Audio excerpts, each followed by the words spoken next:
Make Battlefield great again! Now, with the rumours starting to swirl about the next Battlefield and mixed feelings towards some of the things that have actually been announced, I thought it was time to lay out a list of some of the features and game mechanics that the past Battlefields actually got right, and they definitely need to come back. DICE have this weird habit of starting completely from scratch with each game, which on the one hand does give you a very unique feel and some really awesome features, but on the other side it means abandoning some of these other superb features that a lot of people would like to become just standard throughout the series. So, without any further waffling, let's get into it. Number 1, the now classic 4-class setup. Now for me and many others, the constant changing of how the Battlefield class system works, or doesn't even feature. Now some people definitely had a problem with this one, and I can see why, but for me it was the perfect combination of roles basically from Battlefield 2 squeezed into 4, allowing you to choose your own options within that class. Assault was a grenadier plus a medic, engineer basically was anti-tank mixed with repairs, support was an LMG but you also had the ability to drop ammo if you wanted, or just be an absolute scumbag and rain down hellfire with a mortar. That's up to you, no judges here.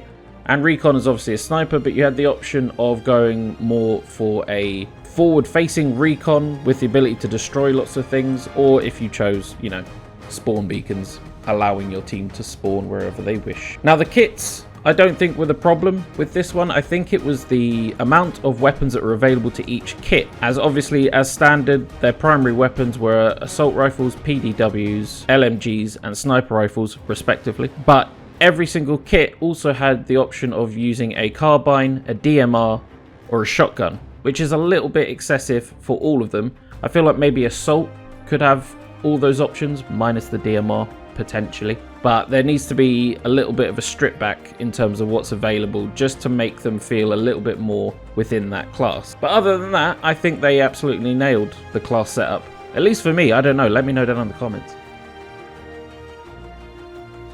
Moving on to number 2, an obvious one for many I'm sure, but destruction is essential in Battlefield. Since its implementation in Bad Company, it is now a mainstay. Unfortunately, over the years it has increased or decreased in quality depending on your opinion and what you actually think of destruction. However, 2042 was an unfortunate mess with this regard, because they did put quite a lot of emphasis on how good the new destruction system was going to be. There was even some early footage of the game development showing a building crumbling to pieces, smoke billowing out. It all looked very promising, and then the game came out and it was bare minimum destruction. It wasn't very dynamic. It didn't look that impressive for the most part. I assume that this is due to increasing the player count to 128 players, so the game needs to run smoother with that many players in the game, and also I believe because they were releasing it on so many different generations of console, restrictions had to be made on what the game could do, because if you had it at what they probably wanted to do, which would have been handled by a PS5 or an Xbox, whatever it's called now, and a PC, it would run fine. However, putting it on a PS4 and whatever the Xbox was called, it would probably set fire. I mean, it didn't run very well on those consoles anyway. Another reason why they need to perfect this destruction in the next Battlefield is the emergence of games like the Finals. Now, whether or not you actually enjoyed the Finals, you cannot deny how incredible the destruction in that game is. And that's a small team, much smaller than the Battlefield development team that has taken over this time. It sounds like there's about 1,300 different studios working on it. Surely they can push the destruction to the limit and show up the Finals, because within that game you can use it actually quite strategically. You can blow open walls to get inside a building, you can drop the ceiling in, bringing down the objective, or you can just decimate the entire building if you're feeling like a maniac, like I like to do. So I think they need to pull their finger out and expand upon it. Really think about what the destruction means for the game, how the gameplay is affected by it, and just the visual immersion that brings. Moving on. Now, something I've heard spoken about quite often is bring back the grunts, the soldiers, the normal everyday lad or lass. Battlefield 3 and 4 had just infantry. They had some incredible voice lines for when they were getting shot at. None of it felt gimmicky, but in games like Battlefield 5, it started to move away from that slightly. The introduction of some of the skins where they looked like these kind of unique characters that had their own little like backstories and voice lines that were specific to them, making them a little bit like some kind of hero, but they all felt very over the top. Like you could play as Captain Birdseye, Tom Cruise, and it all just felt a bit over the top for a Battlefield game. Now on their own, those skins are actually kind of cool looking. They're a bit goofy, granted, but they're all right, but they don't really fit with Battlefield, at least for me. And on top of that, you can wear these skins wherever you want, because obviously you've purchased a skin, and then to be restricted on when you can use it is ridiculous. I'm looking at you, Hell Let Loose. So obviously you can use it anywhere. However, it does slightly break the immersion when you're playing in Rotterdam, fighting the Germans, and a Japanese soldier holding a katana and leaves in his hair comes running at you. You know, it kind of pulls you out of it. Now, I didn't have a problem with them putting females in it. That didn't distract me too much. Like, it doesn't make sense because there were very, very few female fighting units in the wars. Definitely not in Britain and Germany. I think there were some sniper units in Russia, but that might have been World War I. So I don't know if they carried that tradition over into World War II. However, the point remains. Bring back the grunts who are screaming that there's a grenade right next to their feet, or screaming at the enemy as they lay down suppression fire. That's what people want. That immerses you more than any kind of weird hero. Battlefield 2042 just went right out of left field and just brought in Apex Legends style heroes, which, if you like that, that's fine. That's fine. I actually enjoyed playing as them. Like, I liked some of the abilities, but it didn't feel like a Battlefield game to me. It felt like I was playing a completely different arcadey hero shooter, which is not why I play Battlefield. I want to play as a down-in-the-dirt grunt, getting shot at all the time. Them introducing that really turned a lot of people off. I remember reading on Reddit somewhere that people were just going, can you just release one of the basic AI grunt skins as a skin to play in the game? Because the design of those was actually pretty good and people really enjoyed them, but no one wanted, you know, Boris the Russian dressed up like Santa Claus. I know they didn't release that, but the fact that they wanted to was worrying. Battlefield has never really been that sort of game. Number 4, while we are on the area, the subject of the game's theme and the need to be grounded, we need to return to a more gritty theme, something a bit more grounded and believable. Battlefield 5, sure, it worked, but as I said from the previous point, having all the goofy skins and characters kind of took you out of it, but the actual maps, the world that they'd established looked incredible. I felt like I was fighting in a real war. The map design was incredible, it looked beautiful, and the sound design amazing, as always with Battlefield. But with 2042, it took them a while to make it look like a battlefield. Most of the maps were polished and clean and unfought in, which would be great if that's how the game started, and then throughout the game, through fighting and destruction and all that, it becomes more of a war zone, especially if you reintroduce building, which I'll talk about later, refortifying areas, stuff like that. I think this is the problem with 2042, is it never felt like I was fighting in a real battle. I think when they started releasing new map, that's when they started to really feel like Battlefield maps. Like, some of them were actually very, very good, very entertaining, well designed, a nice theme to a lot of them. They started to figure it out, but obviously that was about a year and a half too late. The next game needs to be far more visceral, but also have a great atmosphere. Battlefield 1 captured this brilliantly. It felt gritty and dark, even if the gameplay was a little bit arcadey with certain elements. The actual feel of that game was intense. You felt like you were fighting for your life.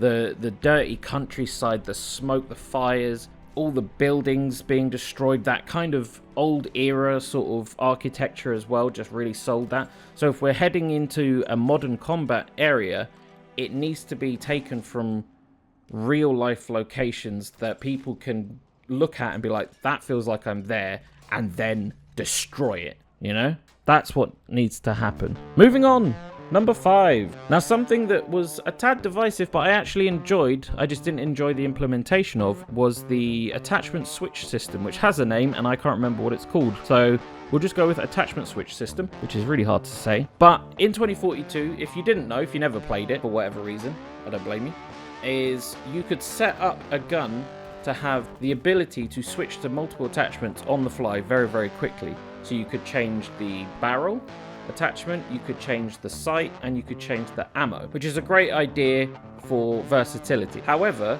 in a lot of cases, you could turn one gun into an all-purpose weapon that would be effective at almost every single engagement range, which, yeah, that's awesome, but the downside is there's no thought behind what you're doing in-game because you've already got this gun set up for anything. 2042 system takes away the need for any kind of thought once you've built the perfect all-rounder weapon. Keep that idea, restrict it to maybe one other option. So you've got your base build of a gun, and then you can switch out a certain type of barrel, optic, and ammo type. In terms of keeping it grounded, there needs to be an actual animation. So in 2042, you select the things, and then it just goes bing, and it's done. It just magically transforms the gun. Now, if there's a time penalty, so an animation for attaching or detaching the suppressor or changing the sights or putting different ammo in, you have to have an animation to accompany it. So there is thought behind what you're doing. You have to be like, right, I'm in this situation. I can't feasibly switch it around now because I'm getting shot at and I'll die. So you have to make do. Then if you do have time, right, I'm going to go quiet, put the suppressor on, what have you. And I think that will balance it out, make it feel a little bit more grounded and realistic, but still give you options. Alright, we're about the halfway mark, so it's time for me to say, if you're enjoying the video so far, leave a like. If you want to see more Battlefield or Hell Let Loose or Apex Legends or anything else that I'm playing at the moment, make sure you subscribe and join the Discord for a bunch of memes and a laugh. On with the list. Number 6, squad leader abilities. Now, this is something Battlefield 5 introduced properly that honestly I think is probably one of the best things that Battlefield actually introduced. And if you don't know, because you never played Battlefield 5, it works like this. You and your squad are carrying out actions, literally anything that can help the team out, help your squad out, or just capturing objectives, anything like that. It all contributes points to the squad leader's score. And the squad leader can use these points to purchase abilities. For instance, you can call in a supply drop, which will replenish your ammo and health for anyone that grabs it. Or you can bring in tanks, special tanks. You can call in smoke barrage, artillery, or the coveted V1 rocket. And these all actually kind of almost trick people into working like a squad because there's a reason to ping objectives, because most people don't do it in other battlefields unless you've got like an actual real player. Most people don't even think about it. Some people don't even realize they're squad leader. But emphasizing that when you do things that are for the objective, for the team, helping people out, revives, what have you, that you get something for it, people start playing more like a team. And this, to me, is just an absolute no-brainer, like to adopt into the next Battlefield. Number 7, Firestorm 2. Now, there's lots of rumors floating about that the Battlefield team are working on a standalone Battle Royale mode. It might not even be rumors anymore. And in true DICE fashion, it's just in time for that genre to start fizzling out. However, if they can really capitalize on everything that was great about the original Firestorm and improve on it, maintain it, and make it completely free to play, do your whatever customization, your skins, whatever brings in a bit of cash, but it could honestly dominate if done well.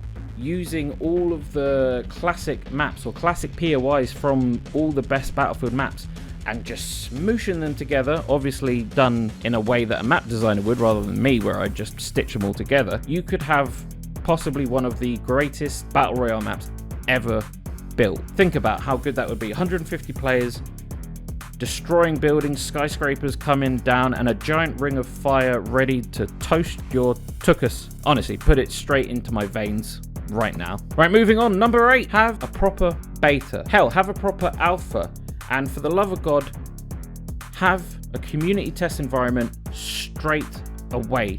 Utilize this community to build the best game you can, and it will pay off so hard. Moving on. Number 9, building. Bring back the Battlefield 5 building mechanic. I'm not going to go into it too much, but this really improves a lot of the modes in Battlefield 5 because you can build defensive structures. Things like grand operations, things like that with building is a whole new game, because you can build sandbag bunkers, you can build machine guns, cannons. It just changes the way you defend. If you've got 1 to 2 people dedicated to doing that, your team will thank you for it. I've had people like start to follow me with the building, and you've ended up with this fortress by the end. Some iteration of it needs to come back, even if it is only in, say, Grand Operations. If they bring that game mode back, which they should, like, it would be incredible. What do you think? Am I crazy? Right, number 10, final one on my list. I know there are more things that need to be added from older games, so if I have missed them, leave it down in the comments and maybe I'll make a part 2. Who knows? Number 10, Portal 2. Now, Portal was a pretty good idea, but just like Firestorm, it was essentially abandoned. But even despite it never really getting a proper update since its launch, some incredible game modes and scenarios came out of it. Some really creative, incredible people just coming up with either really bonkers ideas or like genuine cool experiences to play. And it's a crying shame that it got kind of abandoned, because in my head, when I heard that this is what they were doing, I started fantasizing about all the classic maps coming back, but playing it on like next gen graphics and game mechanics. I was looking forward to seeing like updated Siege of Shanghai, some of the Battlefield Vietnam map, Battlefield 2 map, but unfortunately we only got 6 maps, and some of them were a bit pants as well. In terms of giving them an update, I believe the worst offender for me was El Alamein. While definitely an improvement over the original in terms of graphical quality, it's still a big friggin' desert with loads of open ground and barely any buildings. I realized that is the case, but this is a Battlefield game. It is not historically accurate all the time. So yeah, 6 maps and not very much options to begin with. They did expand on it a little bit, but then they just kind of left it. So if they brought that back properly, actually utilized it, like, you'd have the community coming up with all your new game ideas. You just pick the best of the crop, chuck it into the main game. This is probably the least likely thing to return, if I'm honest, but I would love to see it again. Alright guys, if you enjoyed the video, please leave a like, as it is probably the best way to support me. Subscribe if you don't want to miss any more Battlefield streams, videos, plus any other games I'm playing, like Hell Let Loose, Apex Legends, and loads of other random games in between. But that's me done, McBluffin, signing out.